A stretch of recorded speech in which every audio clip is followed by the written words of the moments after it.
নিয়ে গেল আর ফেরত দিল না, এটা একটা হিউম্যান রাইটস অ্যাবিউজ বলে আমি মনে করি। এবং সাধারণ মানুষ কিভাবে তাদের জীবন নির্বাহ করতে পারছে না।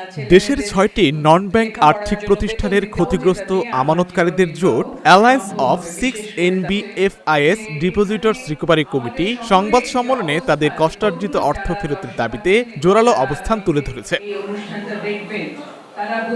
বুধবার ১৫ এপ্রিল বিকেলে জাতীয় প্রেস ক্লাবের জহুর হোসেন চৌধুরী হলে ২০০০-এর বেশি ক্ষতিগ্রস্ত পরিবারের পক্ষে লিখিত বক্তব্য পাঠ করেন প্রফেসর ডক্টর নাশিদ কামাল। তাদের দাবি, প্রায় ৭ বছর ধরে অব্যবস্থাপনা, দুর্বল সুশাসন এবং নিয়ন্ত্রণ সংস্থার বিলম্বিত পদক্ষেপের কারণে ২০০০-এর বেশি পরিবার চরম আর্থিক সংকটে পড়েছে। সংবাদ সম্মেলনে জোটের পক্ষ থেকে ৩ থেকে ৬ মাসের মধ্যে আমানত ফেরতের একটি সুস্পষ্ট, স্বচ্ছ ও সময়সীমাবদ্ধ রোডম্যাপ ঘোষণার দাবি জানানো হয়। পাশাপাশি সমস্যাগ্রস্ত এনবিএফআইগুলো দ্রুত পুনরুদ্ধার এবং ব্যাংক খাতের মতো সমমানের সুরক্ষা নিশ্চিত করার আহ্বান জানানো হয়। প্রায় ৭ বছর ধরে বিভিন্ন এনবিএফআই এর আমানতকারীরা অব্যবস্থাপনা, দুর্বল সুশাসন এবং নিয়ন্ত্রক সংস্থার বিলম্বিত পদক্ষেপের কারণে চরম আর্থিক দুর্ভোগের শিকার হয়ে আসছেন।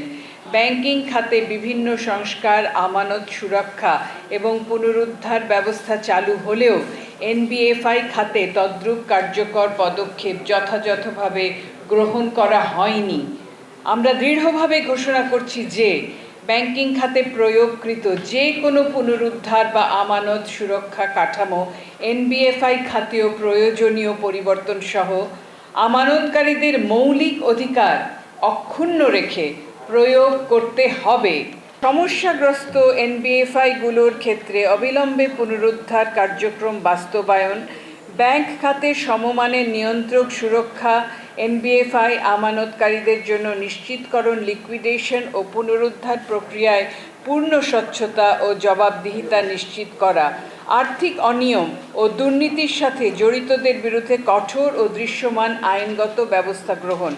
কর্তৃপক্ষের প্রতি আমাদের আহ্বান, যে সময়ের মধ্যে জুলাই মাসে বাংলাদেশ ব্যাংকের গভর্নর আমাদের কাছে অঙ্গীকারবদ্ধ হয়েছেন যে সমস্ত অর্থগুলো আমাদেরকে ফেরত দেবেন, সেই কথা তারা রাখবেন, এটা আমরা এখানে বসে আমরা দাবি করছি। দাবি পূরণ না হওয়া পর্যন্ত আইনসম্মত আন্দোলন চালিয়ে যাওয়ার ঘোষণা দিয়েছেন তারা।